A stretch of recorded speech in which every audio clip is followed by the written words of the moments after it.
great mountain range cuts from north to south, the west expanses of our country. This is the Urals, in the depths of which one can find inexhaustible treasures, gold and precious stones, copper, coal, marble and malachite. The Ural was birthplace in Russian heavy industry and metallurgy. In times of Peter the Great, the factories and mines appeared here. The history of our land is incredibly rich. We're surrounded by fabulous forests, glassy surface of lakes and blue mountains. The great variety of legends and myths about the Urals is transmitted from generation to generation. It's here, on our land, the famous Ural writer, Pavel Petrovich Bajov, was born. The writer studied the work of stone cutters, polishers, steel makers, casters and gunsmiths. The accumulated stock of observations became the basis of the writer's work. He wrote his main book at the age of 60, the Malachite box collection of the original tales of the Urals. The basis of his tales is a real, true-to-life story. This distinguishes it from a fairy tale. The Ural has its own mythology, and this mythology really existed, but it belonged to the Henty, Mansi, Mary and other nationalities living in the Urals since ancient times. The image of Mistress of Copper Mountain appeared. Mistress of Copper Mountain is the keeper of precious rocks and stones. Sometimes she's a beautiful woman, and sometimes she's like a wizard in the ground. A landlady who lived in the Copper Mountain is derived from the image of Goddess Mother. Goddess appeared with the legend of Finno-Ugric people that lived in the mountain. There she had a tree on which she kept souls of not yet born people, animals and birds. Goddess in Russian beliefs became hostess, and the tree became a stone flower. A craftsman of the Urals is a cultural hero. The image of the craftsman has four main features. Firstly, the cult of the knowledge.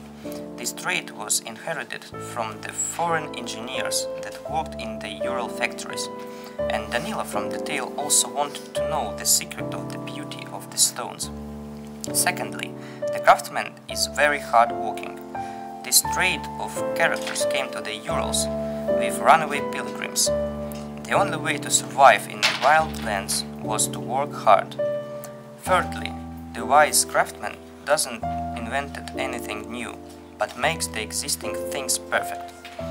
This feature is from the provincial Urals, and Danila tried to make a perfect creation. Finally, a craftsman is associated with paganism. This had come from the local, the Finno-Ugric people. Danila didn't pray to heaven, but came to the mysteries of Copper Mountain. Russian newcomers found out that somewhere in secretaries of Finno-Ugric people hid their main idol, Gold Baba. So the locals killed anyone who got to the sacred place.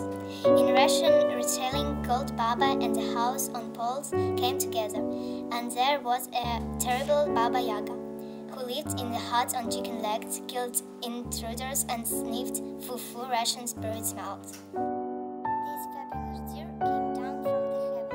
Finno-Ugric people believed that the sun in the sky is on horns of great elk. Shaman could call the elk down to earth, but the earth is too dirty for him. Therefore, under the hoofs of elk, silver dishes were put. They sprinkled gifts such as gems. Silver dishes appeared in the Ural from traders from Asia and Middle East. Shamans adapt dishes for grand elk. This cookware is in a museum in Cherdu. On the plates there are engravings. Russian people reinterpreted these local beliefs in their own way, and the great moose turned into a deer who hid the silver hoofs and... In the Urals there is a belief that if you light a fire on gold dances, in the fire may appear a little dancing girl, and Babushka-Paskabushka. She's the image of the famous idol, Golden Woman. The locals called her Gold Fire. The mysterious world of the Urals is described in his works and his tales. There is sparkling of precious treasures and the common man's soul in its grace. Real life and the legends are mixed.